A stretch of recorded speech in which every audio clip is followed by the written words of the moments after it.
del Padre, del Hijo, del Espíritu Santo. Amén. Ven, Espíritu Santo, llena los corazones de tus fieles y enciende en ellos el fuego de tu amor. Envía, Señor, tu Espíritu Creador y renueva la faz de la tierra. Oh Dios, que has llenado los corazones de tus hijos con la luz del Espíritu Santo, haznos dóciles a tus aspiraciones para gozar siempre del bien y gozar de su consuelo. Por Cristo nuestro Señor. Amén. Cristo, Rey nuestro, venga a tu reino. Virgen prudentísima María, Madre de la Iglesia, ruega por nosotros en nombre del Padre, del Hijo y del Espíritu Santo. Amén. Bueno, chicas, mientras se comparte mi pantalla por cuestiones de internet, ¿quién me puede ayudar a leer la primera página, chicas? En la página 195 y posteriormente la 196. Yo, Miss. Adelante. Dice, siempre me costó ser niña. Nadie se burlaba de mí, ni nada parecido, pero cuando me reunía con otros chicos en el patio de la escuela, no hacía más que observar. Mis padres peleaban todo el tiempo y por eso no me atrevía a invitar a mis amigos a mi casa. No éramos ni pobres ni ricos. Para el almuerzo comíamos una rebanada de pan con algo encima y el resto con margarina. A mi hermana y a mí nos daba un vestido nuevo 2 veces al año. Eso nos parecía bastante. Nunca me importó que otros niños de la escuela tuvieran más dinero. Lo que sí me importaba era el mal ambiente que había en mi casa. Tenía 14 años cuando estalló la guerra. Recuerdo que estaba con mi padre y mi hermano mayor en el porche de la casa a las 4 o 5 de la mañana. Era una noche hermosa, una mañana hermosa, pero podíamos oír los aviones a lo lejos. Durante mucho tiempo no entendí del todo qué estaba pasando, ni siquiera cuando nos escondimos en 1943. Un día, mi hermano mayor fue arrestado. Por suerte volvió a casa, pero les dio un terrible susto a mis padres. El temor me contagió también a mí y empeoró a medida que fue avanzando la guerra, especialmente cuando nos obligaron a mudarnos a un pequeño departamento del barrio de Rivierenburg, en Ámsterdam. Para facilitar las redadas, los alemanes transfirieron a los judíos a 2 o 3 zonas de la ciudad. Durante esa misma época tuve que dejar la escuela. Eso no me importó mucho. Acabo de reprobar tercer grado porque nunca hacía nada en la escuela. Me dedicaba solamente a dibujar. Dibujaba familias felices. Para ir a la escuela, Judía, mi hermano y yo teníamos que caminar media hora. Ahí tenía un novio, Jake. Solo una vez fuimos juntos a patinar. Me llevó a casa en su bicicleta y había tanto viento que mis ojos se llenaron de lágrimas. Ay Dios, pensé, ¿por qué estoy llorando justo ahora que estoy tan feliz de andar en bici con Jake? Después se nos prohibió usar bicicletas o ir a tiendas. Además teníamos que llevar una estrella en la ropa, pero nada de eso dejó mucha huella en mí. Lo peor era el miedo. Sentía un miedo terrible, especialmente en mi cama por las noches. Cualquier ruido que oía me hacía pensar que a Jake lo habían arrestado en una redada. Un día, la Gestapo apareció en la puerta de nuestro salón de clases. Leyeron su nombre y Jake B. Él se puso de pie y dijo, soy joven y soy fuerte, sobreviviré. Llevaba un buen par de botas y una mochila. Al comenzar la guerra, yo sabía que era judía y que eran sobre todo judíos a quienes se llevaban de sus casas. Yo me sentía segura, pero que otros fueran arrestados sí me daba miedo y era lógico. Mi padre me había conseguido un empleo en el Consejo Judío y los que lograban obtener empleo ahí estaban temporalmente exentos de ser deportados. Lo que me salvó fue el trabajo de criada que me consiguió mi padre. Un día estaba trabajando en casa de una señora mayor que vivía en el distrito de Rivierum cuando de pronto oí el timbre. Los hombres de la Gestapo entraron corriendo escaleras arriba, vestidos con sus uniformes grises. Mis papeles estaban en orden, así que no tuve que irme con ellos, pero la señora mayor sí. La sacaron de la cama y la lanzaron dentro de un camión descubierto.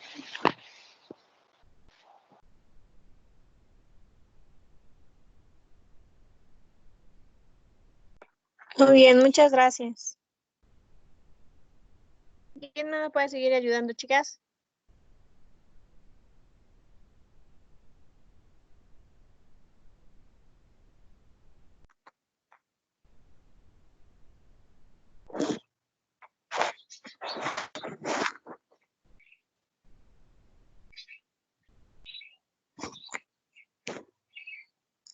Chicas, ¿quién me ayuda a leer?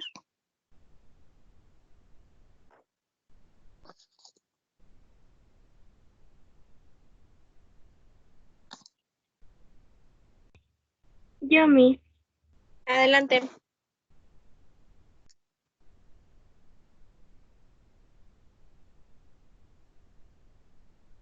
Juntos a patinar, me llevó a casa en su bicicleta y había tanto viento que mis ojos se llenaron de lágrimas. ¡Ay, Dios! Es la otra parte.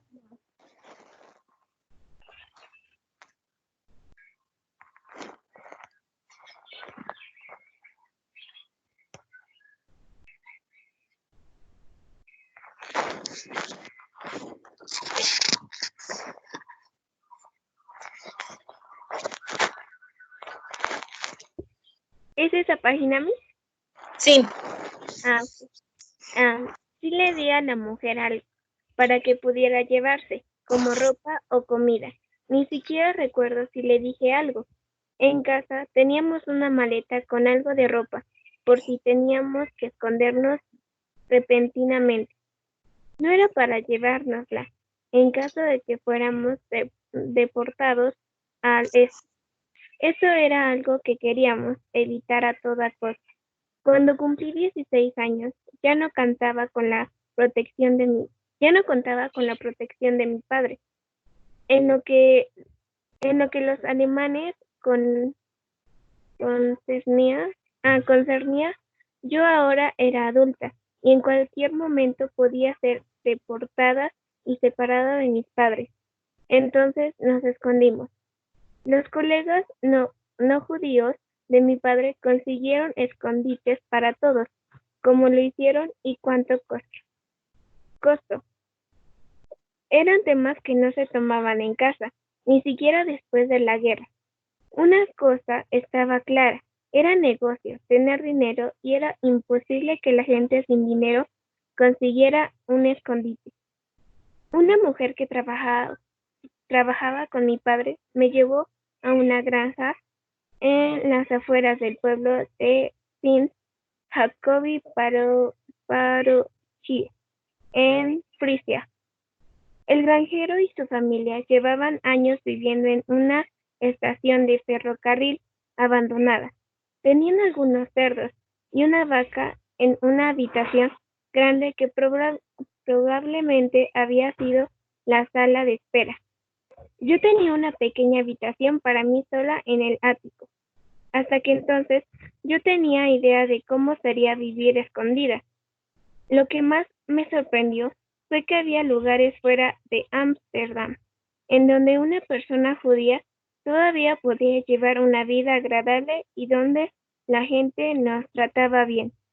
La familia tenía 3 hijos, uno que era un año menor que yo, una niña de 10 años menor y un bebé. Yo era muy torpe, pero cuando la madre estuvo enferma, me las arreglé para cuidar de él.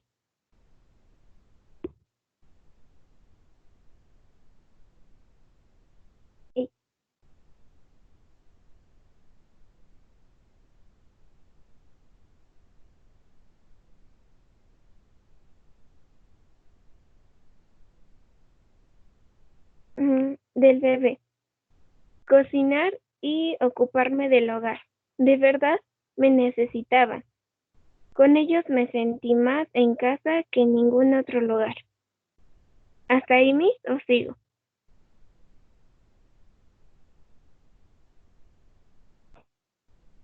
¿Miss?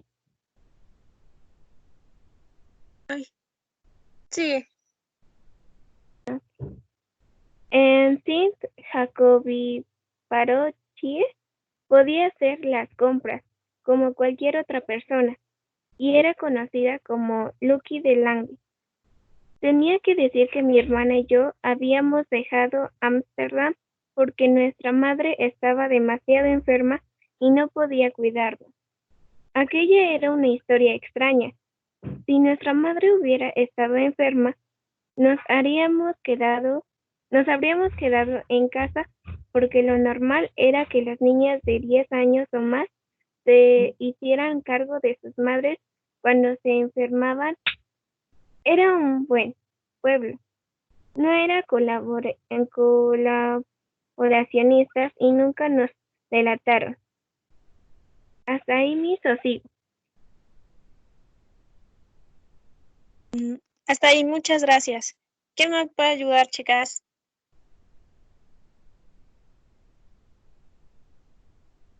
Yo, Miss. Adelante. Una vez cada 6 meses nos visitaba la compañera de trabajo de mi papá. Nos traía cartas de mis padres, que estaban escondidos por separado. La mujer venía primero a vernos, a mí y a mi hermana, que estaba con otra familia en Sint Jacobi-Parochi, y luego iba a Limburg, donde estaban escondidos mis hermanos. Se quedaba solo una noche, así que yo tenía que escribir como loca para poder responder las cartas. Les conté a mis padres que me encargaba de las tareas del hogar, también que había cocinado por primera vez en una estufa eléctrica, y la manera en la que se derramaba la leche hirviendo si la dejaba de cuidar tan solo un instante. Es posible que la mensajera también se hiciera cargo de las fianzas, porque había que pagar por estar escondidos. Mi padre había hecho ciertos arreglos antes de la guerra. Lo vendió todo, los muebles, el piano, la plata. Siempre me pareció muy inteligente de su parte haber podido anticipar la necesidad de escondernos,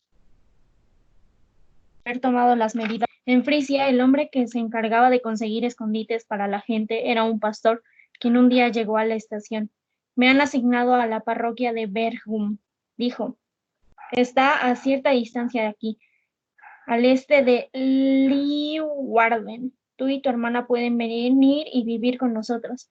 Pronto quedó claro que el hombre necesitaba ayuda en la casa. Tenía 4 hijos, el mayor de 4 años y uno más en camino.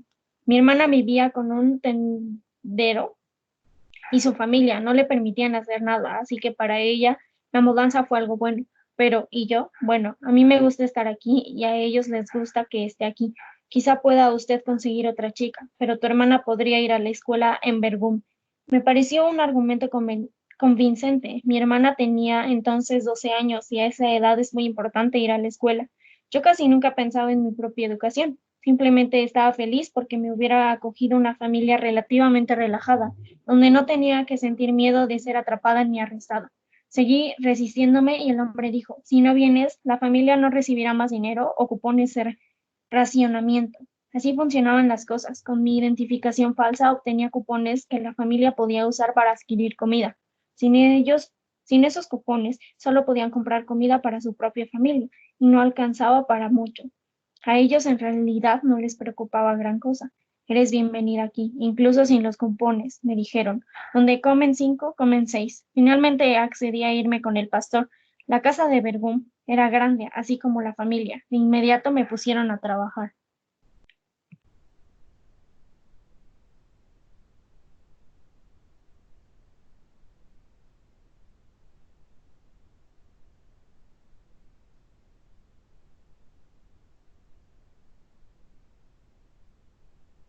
Muy bien, muchas gracias. ¿Quién me puede ayudar, chicas?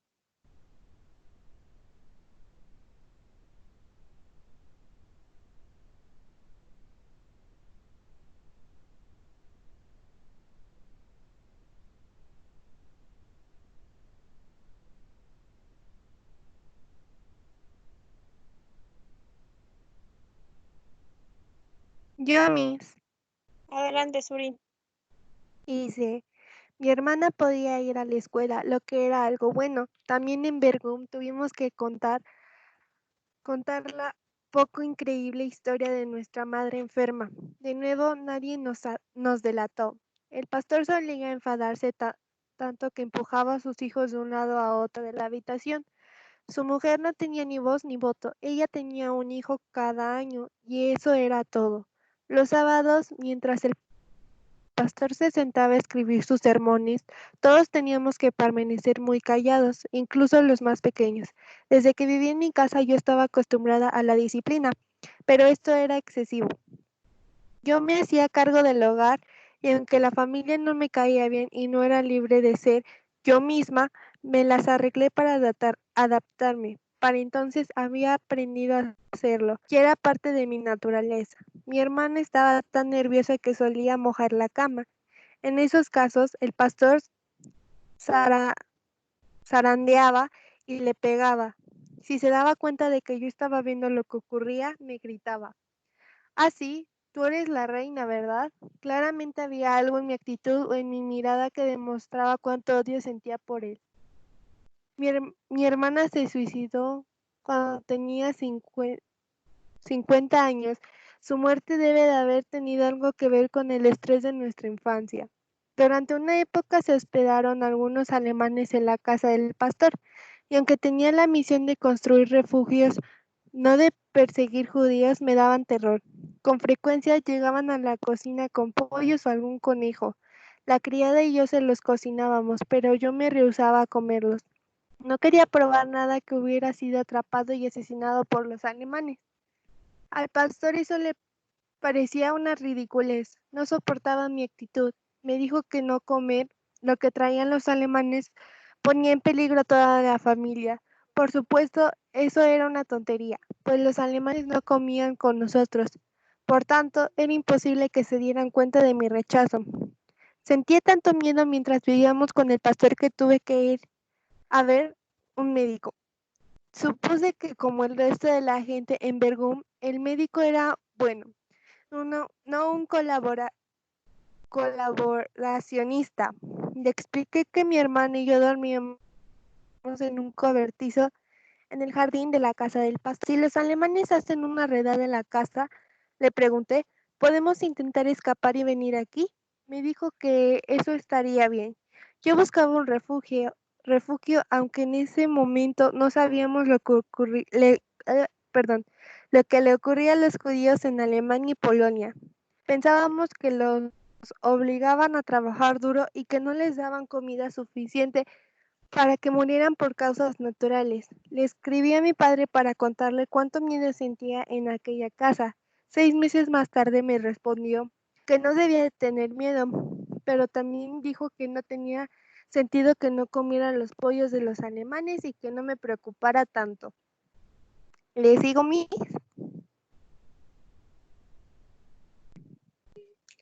No, hasta ahí. Muchas gracias. Chicas, ¿alguien más que me pueda ayudar?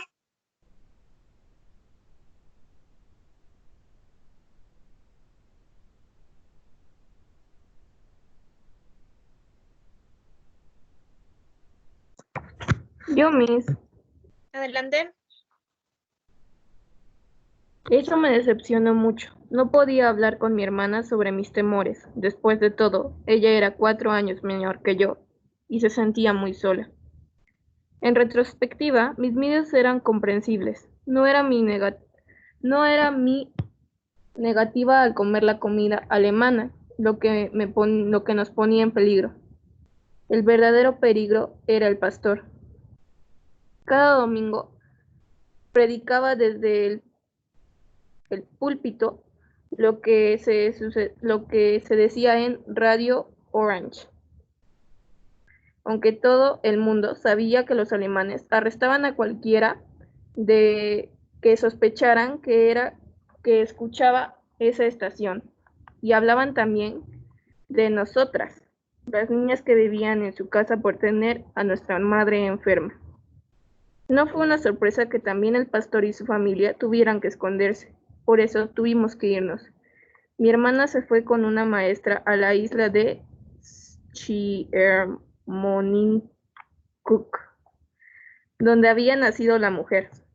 La maestra, mi tía Marta, se convirtió en una figura materna, una mujer de organización que ayudaba a la gente a hallar escondites de la resistencia. Me llevó en su bicicleta hasta la casa del pastor Darchetten. Un mes más tarde, la misma mujer nos llevó a la casa de una joven pareja de granjeros, en donde ya se ocultaba un chico judío. Era 2 o 3 años mayor que yo y se llamaba Bram. Cuando el granjero se iba a dormir, nos decía, ¿por qué no se quedan aquí un rato más? Una de esas noches viví mi primera experiencia sexual. Fue horrible. El chico no me gustaba en absoluto, pero de todos modos lo hice. Me sentí muy culpable, especialmente porque no dejaba de pensar en Jakes, mi novio de la escuela judía. Yo sabía que Jakes había sido deportado y que no había ninguna certeza de que siguiera con vida. Pero sentí vergüenza porque había traicionado a mis propios sentimientos. Cuando vivir con el joven, cuando vivir, cuando, perdón, cuando vivir con la joven pareja se volvió peligroso, me fui a quedar con una pareja mayor en Jubega. Tenían 5 hijos. La menor, soltera aún, vivía en casa. Antes de la guerra habían sido tan pobres que el granjero trabajaba en Alemania durante la semana. Su esposa era muy ancianita, muy dulce, con una espalda encorvada. Durante el verano y el invierno lavaba la ropa a las 4 de la mañana en la antigua tabla de lavar. No tenía mucha comida, no había grandes comodidades y trabajaban como burros. Sin embargo, durante el último invierno de la guerra, cuando la gente del oeste tocaba las puertas mendigando comida, siempre compartieron lo que tenían. Los viejos se sorprendían mucho y me preguntaban, ¿cómo es posible que la gente de la ciudad no tenga comida? Para entonces tenían una vaca y un cerdo, y ya no eran tan pobres como antes. Cualquiera podía tocar la puerta en un momento y al otro, cualquiera podía tocar la puerta de un momento a otro, y los viejos estaban aterrados de que me descubrieran. Vete, escóndete, me gritaban cuando veían que alguien se acercaba a la puerta. Durante el día, yo solo podía estar en el establo. Era un establo grande y alto, donde guardaban heno. Me sentaba en una mesa cerca de la puerta y leía. Dejaba la puerta entreabierta para que entrara el aire fresco y la luz. Por la tarde podía estirar un poco las piernas y solía dar paseos cerca del canal. Por la noche compartía la cama con la hija de la familia, quien trabajaba en la biblioteca y me traía todo tipo de libros. Así que en el establo leía en alemán, en inglés y en francés, lo que me parecía una buena idea, ya que en algún momento tendría que volver a la escuela. ¿Sigo leyendo, Miss? ¿O hasta ahí? No, por favor, sigue. Permanecí en... Sí, permanecí en Jubega hasta el final de la guerra y hasta subí un poco de peso, pues no hacía nada más que leer. La casa nunca fue heredada por los alemanes y allí pude controlar mis miedos. Sin embargo, después de la guerra me costó tanto trabajo adaptarme que ni siquiera le di las gracias a la familia.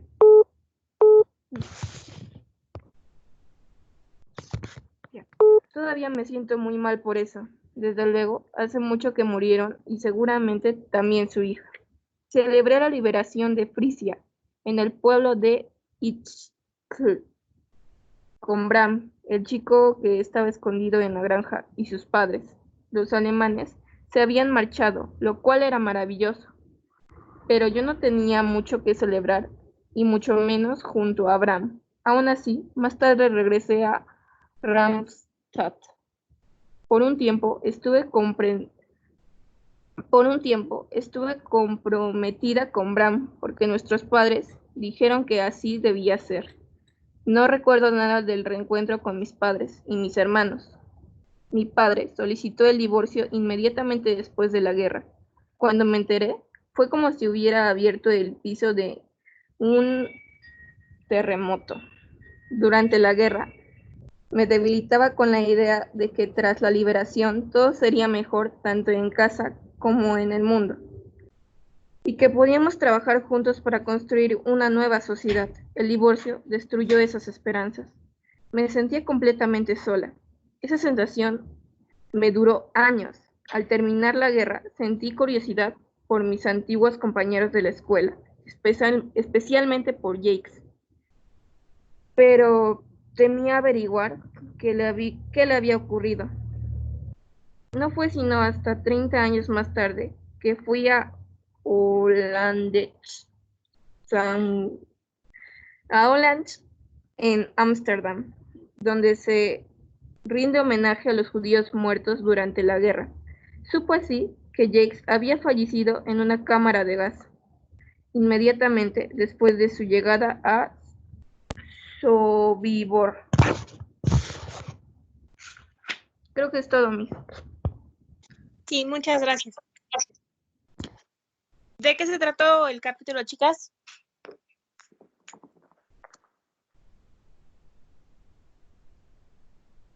Pues como todos, ¿no, Miss? Son historias de cómo podían sobrevivir y pues cuentan en las casas que estuvieron y lo que vivieron con cada familia y las culturas y costumbres a las que se adaptaron y ya. Muy bien, ¿qué más?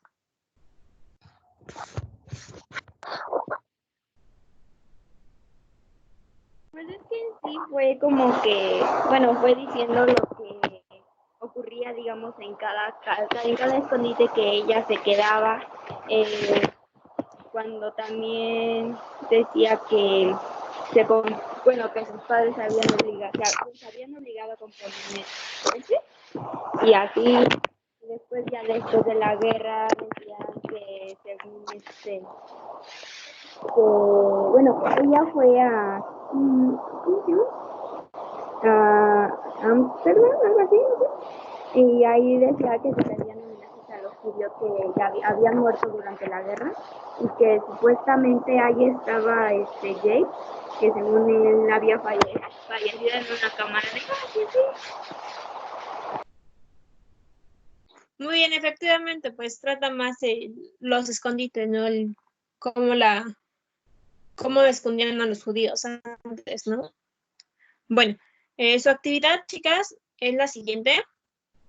Escriben los nombres de las familias que escondieron a la persona que es judía y una pequeña explicación como qué pasó, qué se tuvieron que acostumbrar, qué le pasó ahí a ella. ¿Sí, chicas?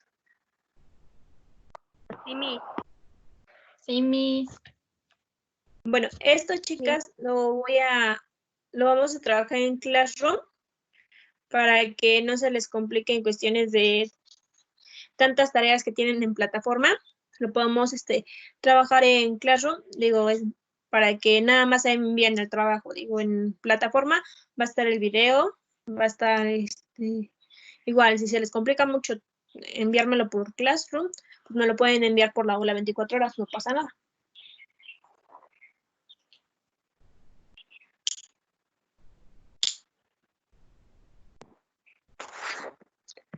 Ok, Bueno, chicas, Miss. si no, Buen día. gracias. Pues bueno, chicas, hacemos oración en nombre del Padre, del Hijo y del Espíritu Santo. Amén. Señor, te damos gracias por todos los beneficios recibidos, a ti que vives y reinas por los siglos de los siglos. Amén. Cristo es Rey nuestro, venga tu reino. Virgen prudentísima María, Madre de la Iglesia, ruega por nosotros en nombre del Padre, del Hijo y del Espíritu Santo. Que tengan un excelente día, chicas. Gracias, Miss, igualmente. Bye. Bye, chicas. Bye, Miss, lindo día. Gracias igualmente.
Ay, perdón, Miss. Nos vemos, Miss. Cuídese. Bye, cuídense.